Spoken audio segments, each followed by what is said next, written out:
so I certainly appreciate that. I'm delighted to be here today with my sister-in-law, Lorraine, who I think some of you met last time, who lives on the Cape from Centerville, my husband, Tom O'Connor, and we have with us in our car not only our 8.5-year-old black lab, Jackson, but our brand new puppy named Jefferson. So I know for those of you on the Cape, the Jefferson Jackson names will ring a bell. I also just want to say I have 3 sisters, and one lives full-time on Martha's Vineyard. Tom and I got married on Martha's Vineyard 13 years ago. I had to convert him, by the way, because he used to vacation on Nantucket. But he's pretty much fully converted. And the year we got married, my sister Jane, who lived overseas, she and her husband decided they wanted to retire on the vineyard, and they bought a house at the time, so they are there. So we have lots of roots on the Cape and on the islands. I had spent a year down here on the vineyard between college and law school, and I know what a beautiful place it is, so I know how lucky you all are to live here. I also know some of the issues are tougher down here economically and otherwise. I know firsthand from Lorraine's time down here, but also just from what I've seen as Attorney General. And so what I wanted to say to you today is that, you know, as Democrats, obviously, we share values around equality and fairness and opportunity for all. And so I've tried to do that in the Attorney General's office, and that's why we've taken on the fights we have. When I came in 2007 and saw the number of foreclosures, we saw the predatory lending, we did in our state and with other states said this is not right, it's not fair, and it doesn't have to be, and we reached a settlement with the banks, and we were one of the states to sue because we didn't think the settlement was good enough. We got millions of dollars in relief for people, but since the time of that, we've had our Home Corps working to make sure that if we can save that home and keep somebody in their home, we do it. We've saved over 30,000 people now from unnecessary foreclosures. And for every one of those, it's been someone on the phone with somebody making that difference.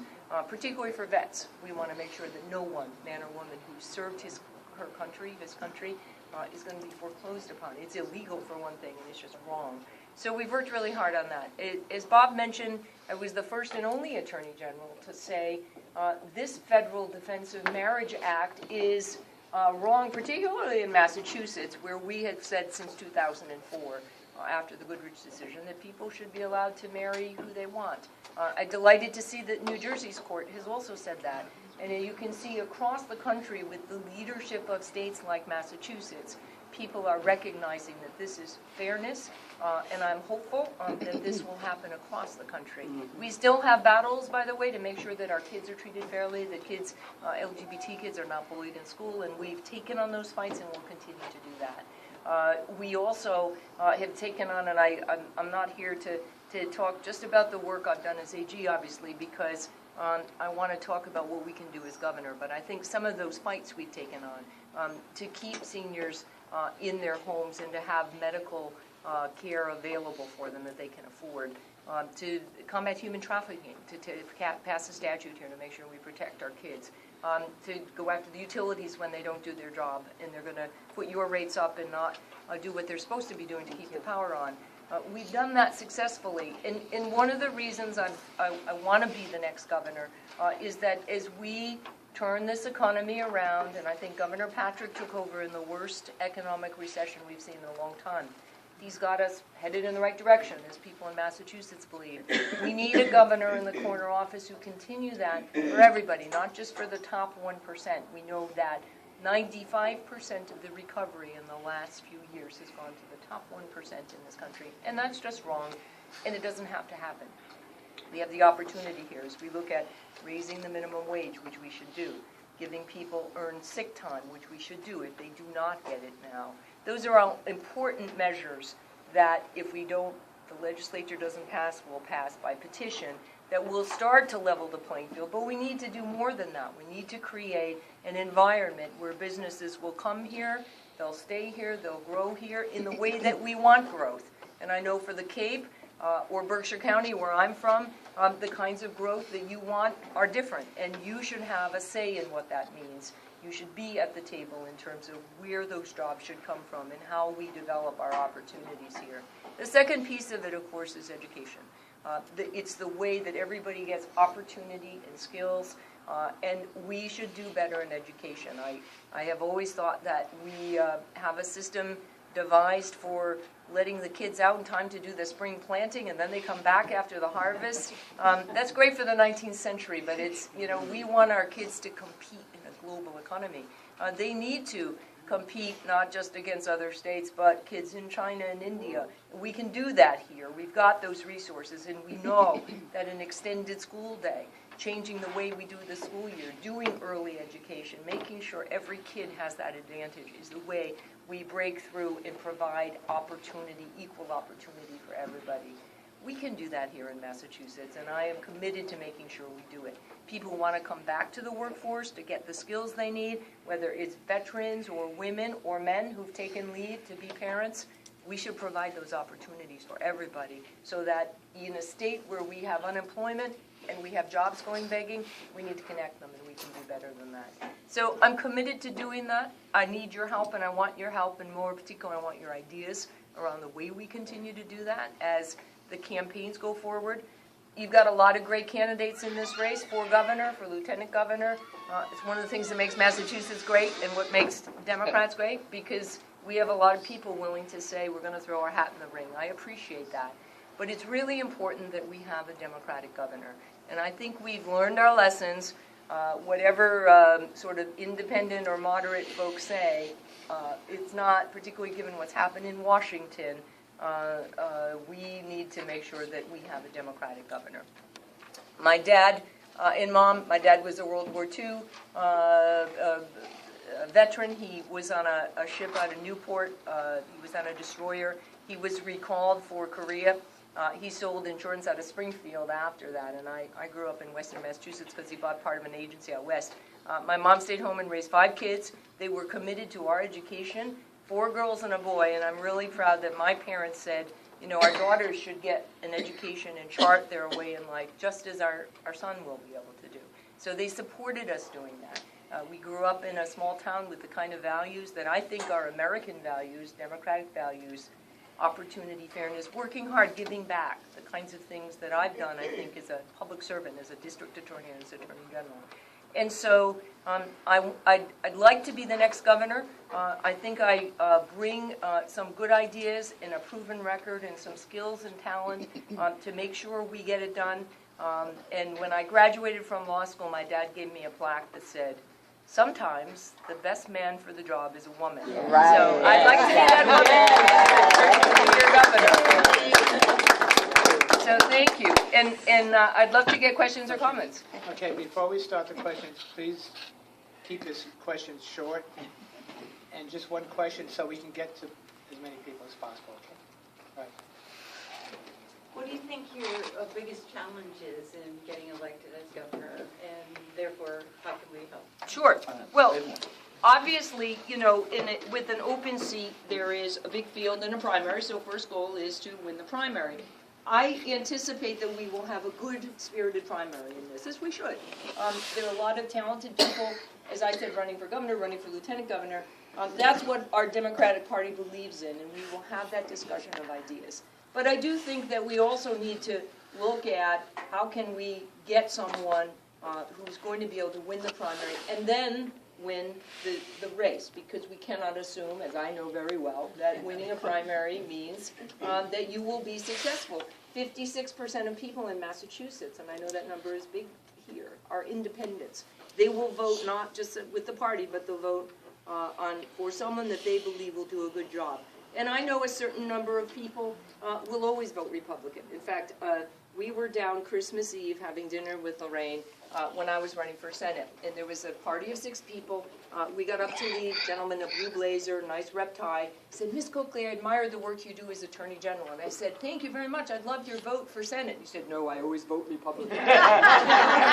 So there's that. So we're not going to worry too much about those folks. They're well-intentioned. Maybe they've seen some, maybe they've learned some lessons from what's happening in Washington. God, please let them. But we, So we will have a spirited primary. The one thing we need to do is work hard for candidates. I hope you'll help me in the primary. But for those who are working for other candidates, I know the day after that we have to coalesce around that, whoever that candidate is, with votes, with phone calls, with hard work. And we can do this because if you look at poll numbers, I was very pleased to see not only do I lead in a primary, by a very large margin. Latest poll out of Western New England says I beat a Charlie Baker by 20 points. But interestingly, I beat a Charlie Baker among independents 49 to 39. So I thought that was very encouraging. And so I think it's important to keep saying that, look, Democrats care about the economy and the businesses, and I have a record of including businesses in what we do. Businesses are consumers of healthcare and energy. We work at lowering those burdens so they can do well here. I have a lot of support in the business community. And I also support our workers, our working men and women who belong to labor unions, and they know that when we do this right, when we bring business along and they follow the rules, then everybody benefits. Jobs, we'll have jobs that will follow that, and that's how you create that. So you can help me with that message, that this is the best man for the job. It happens to be a woman this time, and it's Martha Coakley. So thank you for the question, and I'm going to work every day to make sure we do that. George. Hi. Good morning. Questions about charter schools in the context that you have articulated before in fairness and equality of opportunity. Yep. Just some background. There has been recent pushback against what we call the intrusion of a K-5 charter school into one temporarily. But we're very concerned that the local public school, traditional public schools are being subverted by the charter school movement, which fiscally is a really catastrophe for these schools. And in terms of democratic aspirations, we think, especially in this region here, Yes. it's not a good idea. And I'm not prejudging charter schools in other areas. So would you comment on that? Don't be on the spot. You have a long time to develop more. Yeah, no, and I appreciate the question because obviously as I talk about the economy and education, that question has come up and will continue to come up, and it's an important one. So I have a couple of thoughts about that. I recall when I was district attorney, I worked very closely with a lot of our schools on prevention, bullying issues, making sure kids got the help they needed in mental health issues. And a superintendent who was very sympathetic to the concept of charter schools and the innovation that comes with them, but who I really respected, said the one thing we have to avoid is making sure that you don't take a pie of a budget. You take that for charter schools and you diminish it for the public schools, and then the charter schools kind of get to do what they want. They can cherry pick students, they're not as accountable. And so I'm very conscious of that. So on the one hand, I believe we need to do some innovation and we need to think about the way we do schools. Some charter schools have been very good and have helped us lead the way on that. So we can't turn our back on that progress.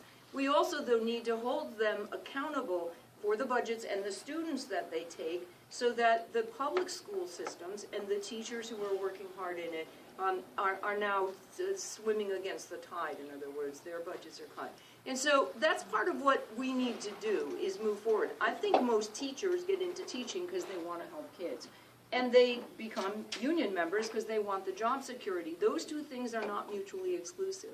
I've got meetings set up with the unions, with the folks in charter schools, and I think we've got to find a way to move forward on this or we're going to fall behind. And I think teachers, superintendents, principals know that. I had a great conversation with a principal who's now in a public school, had been a charter school, and the conversation we had was a little bit along those lines. Charter schools are great, but they need to be held accountable. We need to learn some lessons from them. So you can see a future where we are able to take some of the best things from charter schools and allow for innovation, a little bit less rigidity in the public school system without cannibalizing those budgets, and making sure before we raise a cap, for instance, on charter schools, that they are going to be held accountable. But it's a good question. It's one we all need to get engaged in. It's front and center in the Boston mayor's race right now, too. So Why don't we go to Christine, then we'll go. Good afternoon. Good afternoon. I wear several different hats. I am a disabled veteran, number one, but number two. And thank you for your service. Thank you. You're welcome. But I actually am particularly sensitized to the public charter school business because I actually worked as a nurse practitioner for 8 years in school-based clinics in inner city New Haven. And I have grave concerns about the cherry picking Yes. of students. Absolutely. And also wearing my, in the town of Stonington, Connecticut, I am still known as the mother from hell because I had the audacity to advocate for my now 32-year-old son, whose name is different than mine, so I don't have to divulge anything private for him, in terms of being a true gifted LD student with a 29-point spread in his IQ. The position that the LEA took was that if he's smart, he could do it if he wanted to, and my position as his mother was, if he can't do it without modifications, we can. And again, with charter schools, charter schools should not be allowed to cherry pick, and there should be an inclusional accountability for students of all cultures and disability levels and so forth. And totally agree with that. And my younger sister, Mary, I have two older sisters, one who was a teacher with 3 kids and 8 grandchildren. My sister Jane's on the vineyard. My sister Mary lives about 5 minutes from me. We're in Medford, and she's just around the corner. She's a neuropsychologist, does a lot of work with kids, and she's been very helpful to me in my work, actually, as DA and AG, and around mental health issues, but also on the the learning disability issues. What are the things that provide barriers for kids to fail?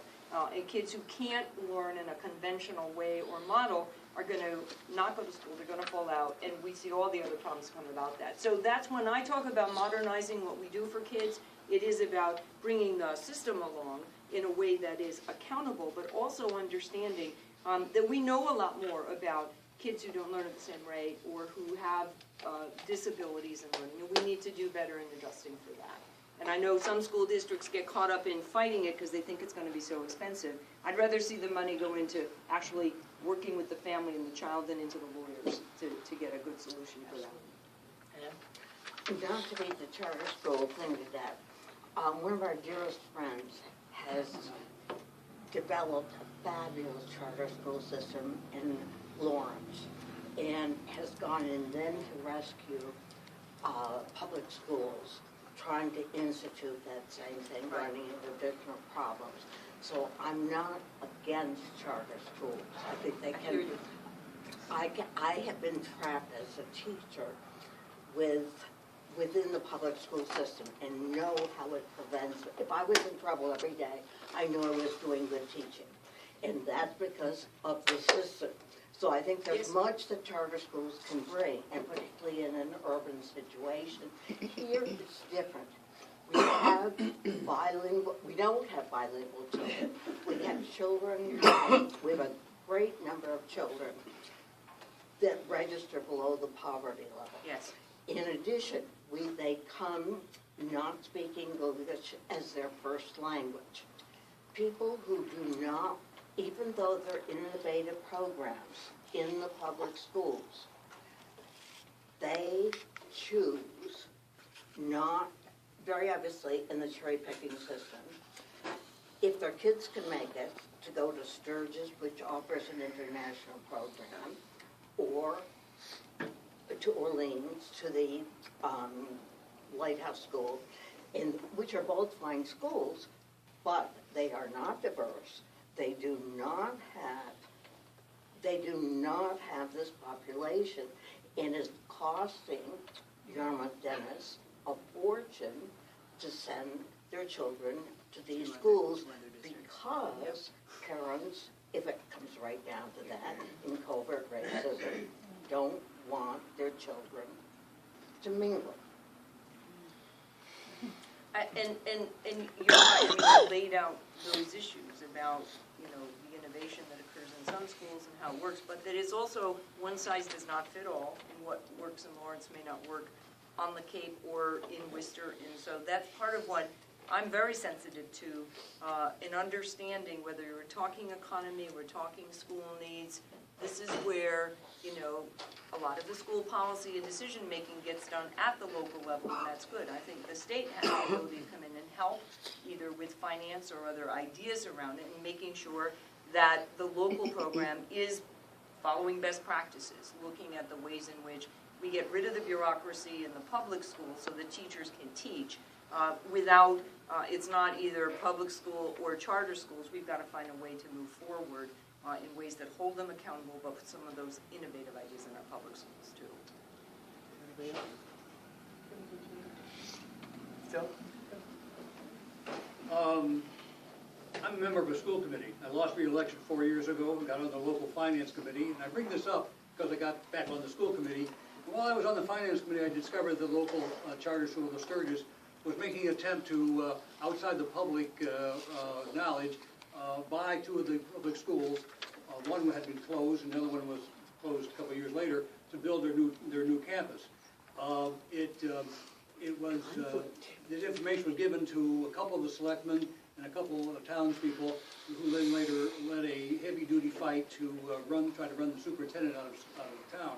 All that failed, but the point is that while the state has only 2% of its students in charter schools, on the Cape it's 7%. Well, And there has been heavy-duty marketing with a lot of extra money. You can't get a hold of the charter school budgets or their board of directors or their minutes. Where is the public record and open meeting law requirement and accountability for the charter school? well, that's exactly the point, isn't it? And that because they kind of operate in the shadows, they're allowed to do things that other schools can't. Some of it's good, but some of it isn't. And that's obviously never a good thing, that they are allowed to spend money, try to acquire property. Sounds a little bit like some of the hospitals I know, buying everything up. But you raise a good point, because we believe in transparency and accountability. I do that. I know we got involved in open meeting law questions with the Gloucester Charter School, because as far as I know, they're required to comply with that. And if they haven't done it, or they're not doing it, come to my office, because we have open meeting law. We have a division, it's my favorite division, because we call it DOG. It's the Division of Open Government. And so, any of those complaints, or if you check our website, because we got a lot of information, but call us directly. We're very attentive to the open government, sometimes probably to your dismay, but in this instance, probably for good.